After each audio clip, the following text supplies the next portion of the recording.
இவங்கெல்லாம் யாரு? நிழல் வீரர்களா? இவங்களால எப்படி வர முடிஞ்சது? நீதானா? நீதான் மனிதர்களோட ராஜாவா?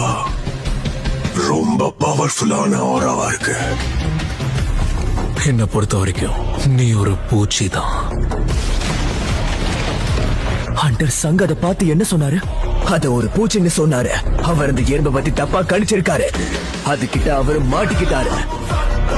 பலவீனமா இருக்க நீ ராஜாவா இருக்க முடியாது. அப்படின்னா உன்கிட்ட சீக்கிரட் வெப்பன் இருக்கு.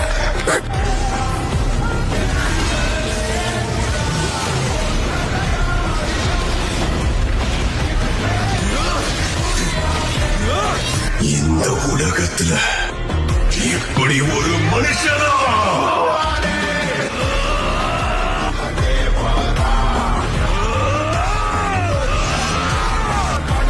இதுக்கு மேல எதை பார்த்துன்னு ஆச்சரியப்பட போறதே கிடையாது.